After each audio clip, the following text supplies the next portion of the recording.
और एक्शन में एक डॉक्टर जो है उनको डॉक्टर अभिजीत को जो है बर्खास्त किया गया है। अब हमारे पास ये चिट्ठी है। जब हम पीएमसीएच गए थे छापा मारने, जब स्वास्थ्य मंत्री बने थे, तो औचक निरीक्षण जब हमने किया था पीएमसीएच का, वो तारीख क्या है? 6 सितंबर 2022।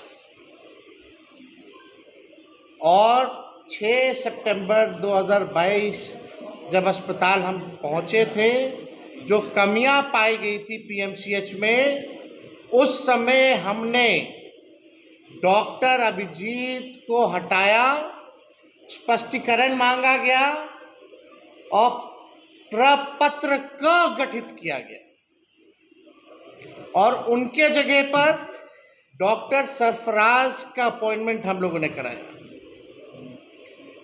और हमारी सरकार गई और डॉक्टर अभिजीत को मंगल अमंगल पांडे जी ने फिर लाया, जो लापरवाह डॉक्टर है, जिस पे हमने कार्रवाई की थी। हमारी सरकार हटने के बाद फिर से उसी डॉक्टर को लाया गया है। और आपको बता दें कि उस डॉक्टर को लाया गया क्योंकि ये व्यक्ति जो है प्योर आरएसएस का व्यक्ति है। और यही नहीं, कल केवल कार्रवाई की गई है लिपापोती के लिए। फिर से ये वापस आने वाले हैं जब मामला ठंडा आ जाएगा तो। और ये पूरा प्रकरण किसको बचाने के लिए किया जा रहा है? ये पूरा प्रकरण डॉक्टर आईएस ठाकुर, जो मेडिकल सुपरिटेंडेंट है, रिटायर्ड व्यक्ति है पीएमसीएच का, उसको बचाने के लिए ये दिखावटी कार्रवाई की गई है। डॉक्टर आईएस ठाकुर 31 जनवरी 2024 को रिटायर्ड हो गए और महागठबंधन की सरकार गिरी 28 जनवरी को 2024 को। और आईएस ठाकुर को फिर से एक्सटेंशन दे दिया गया 1 फरवरी 2024 को। यानी हमारी सरकार गिरी 28 जनवरी को और 1 फरवरी को, यानी उनके रिटायर्ड हुए 31 जनवरी को। बिना स्वास्थ्य मंत्री, उस समय डिपार्टमेंट भी तय नहीं था, सीधे मुख्यमंत्री ने साइन किया इसके एक्सटेंशन को लेकर के। और ये इसलिए हो रहा है, आपको हम बता दें, क्योंकि जब तक 5,000 करोड़ का पीएमसीएच बिल्डिंग बनेगा, जब तक बनता रहेगा, किसी की मजाल नहीं है आईएस ठाकुर को बदल सके। ये आप नोट कर लीजिएगा। ये 5,000 करोड़ का जो पीएमसीएच बन रहा है, क्या रिटायर्ड व्यक्ति, इसमें क्या खूबी है भाई? इनके अलावा कोई पीएमसीएच ही नहीं चला सकता? और कोई काबिल लोग नहीं है क्या इनके अलावा कि जो है पीएमसीएच चला सके? तो ये पूरा जो कवायद आप देखिएगा, ये पूरा कवायद इनको बचाने के लिए चल रहा है। अब हमारे पास ये डॉक्टर अभिजीत को जब हमने हटाया था, कार्रवाई की थी, उसका विरुद्ध जो आरोप पत्र जो गठित किया गया था, ये उसका चिट्ठी है, नोटिस है। सारा एविडेंस के साथ हम लोग जो है बात कर रहे हैं। और एक अखबार में ये भी निकाला गया कि पीएमसीएच ने उप मुख्यमंत्री के निरीक्षण के 9 दिन बाद मांगा स्पष्टीकरण। आप देखिएगा, अब ये डॉक्टर सरफराज का अपॉइंटमेंट, जब डॉक्टर अभिजीत को हटा करके डॉक्टर सरफराज को जब हमने रखा था, तो इसका अपॉइंटमेंट भी है। और तीसरा, जो आईएस ठाकुर को एक्सटेंशन मिला, जो डायरेक्ट मुख्यमंत्री जी से कराया गया था, ये उसका भी नोटिफिकेशन हमारे पास। अब अभिजीत जी के खिलाफ जो आरोप पत्र है, ये सारा जो नोटिस है हम आप लोगों को उपलब्ध भी करा देंगे कि ये सिस्टम जो है कैसे जो है चल रहा है। ये बदहाल व्यवस्था, मतलब आप समझिए कि मंगल पांडे जी ने अमंगल कर दिया। ये बंगाल के बीजेपी के प्रभारी भी हैं, बिहार में कम ध्यान है, अब बंगाल में ज़्यादा नेता विरोधी बन करके वहाँ ज़्यादा गाली देने का काम करते हैं। वहाँ की सरकार को अपना काम नहीं देख रहे, अपनी जिम्मेदारियों को नहीं देख रहे। बिहार कम, बंगाल ज़्यादा। ये पूरा ये कॉकस सिस्टम भ्रष्ट लोगों का, रिटायर्ड लोगों का बिहार में चलाया जा रहा है। जब हम कार्रवाई कर रहे थे, आपको भी पता है, एनएमसीएच में जब हम गए थे डेंगू के समय, वहाँ के एक डॉक्टर को पता नहीं था कि भाई डेंगू वार्ड, मेडिकल सुपरिटेंडेंट जो थे वहाँ के, उनको ये नहीं पता था डेंगू वार्ड कहाँ है। हमने जब कार्रवाई की तो पूरा एसोसिएशन हमारे खिलाफ था, लेकिन हम झुके नहीं, कार्रवाई किए। और हमारे हटते ही वही व्यक्ति एनएमसीएच में वापस आ गया, चाहे पीएमसीएच हो, एनएमसीएच हो। जिन जिन लोगों पे हम लोगों ने कार्रवाई की, वो पुराना सब लोगों को सरकार हटते ही 1-2 दिन भी नहीं, मंत्री का विभाग भी तय नहीं हुआ, मुख्यमंत्री से सब लोग जाके करा लिए। इतना भी विलम्ब नहीं था, ये सारा काम करें। तो ये स्वास्थ्य विभाग पे ये जवाब देना चाहिए इन लोगों को कि जो बातें हम रख रहे हैं वो सत्य है कि नहीं है, इनको जवाब देना हो। लोग बेबस हैं, किसी से भी पूछे, लोगों को पीएमसीएच हो, आईजीएमएस हो, बेड नहीं मिलता है। अब बेड क्यों नहीं मिलता है, लोगों का कहना है। लोग ये कहते हैं कि मंत्री जी तक जो है ये बात जाती है, और मंत्री जी के स्टाफ सब बेड बेचने का काम करते हैं, जरूरतमंदों को बेड नहीं मिल पाता। ये कैसा सिस्टम है?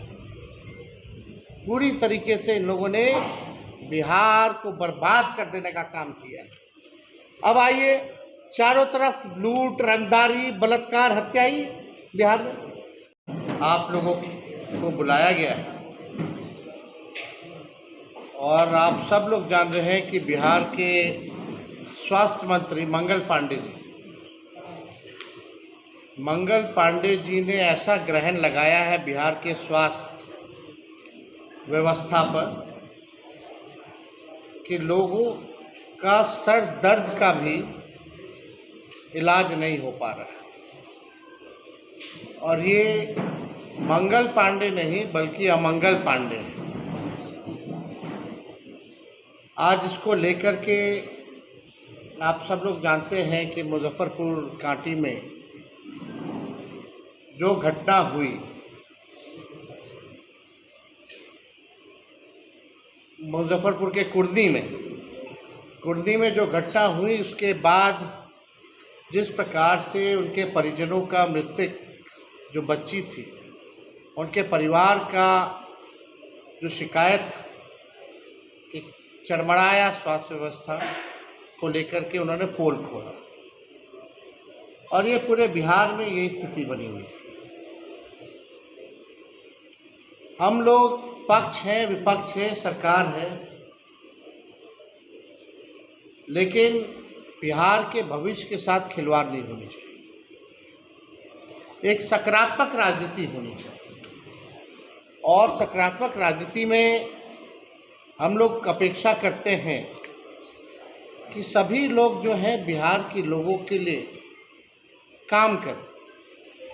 विपक्ष जो है जनता की आवाज़ है, सरकार को आईना दिखाने का काम करता है, लेकिन सरकार की जिम्मेवारी बनती है कि व्यवस्था को और बेहतर करे और आसान करे और बेहतर व्यवस्था लोगों को दे।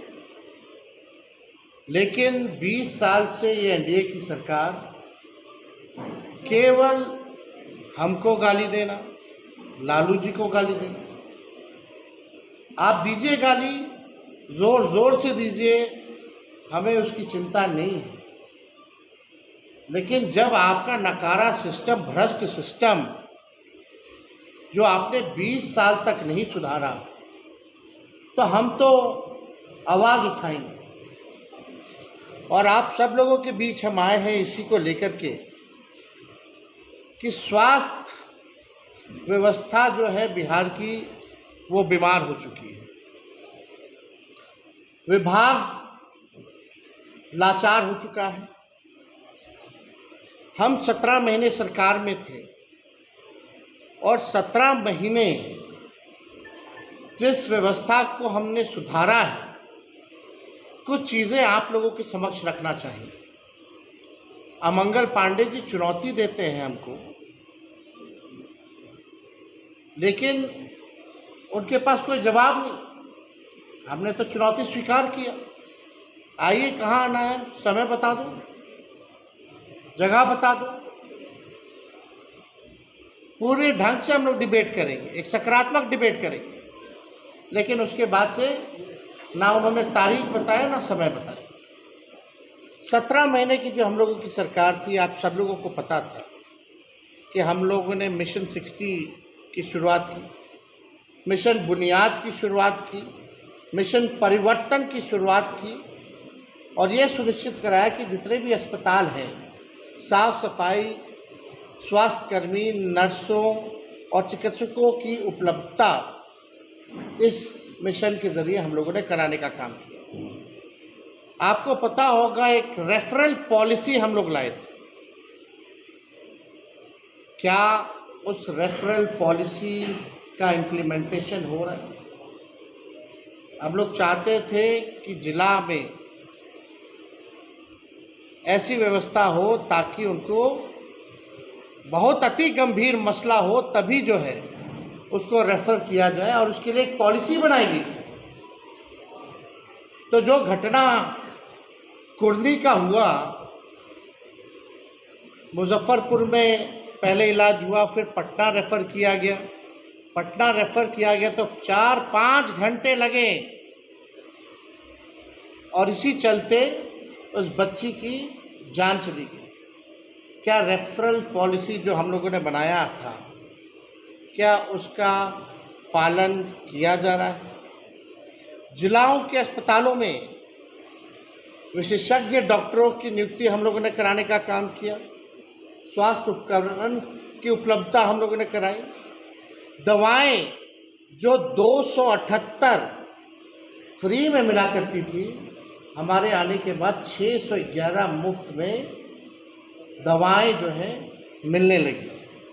और यही नहीं, जो लापरवाह डॉक्टर थे, देश के इतिहास में किसी राज्य में एक साथ 700 डॉक्टर का बर्खास्त किसी और सरकार ने नहीं किया, बल्कि वैसे डॉक्टर जो 10 साल से 5 साल से जो अस्पताल नहीं आते थे, काम पे नहीं आते थे, उसको ले जाकर के कैबिनेट से हमने 700 डॉक्टरों को हमने जो है बर्खास्त करने का काम किया।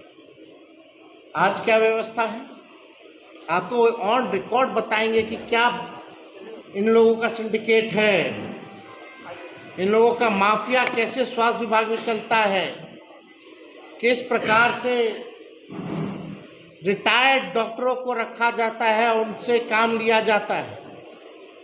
हमारे पास कई उदाहरण भी है। लेकिन उससे पहले हम लोगों ने पब्लिक हेल्थ कैडर लाया था, जिसमें 1,60,000 लोगों की बहाली होनी थी।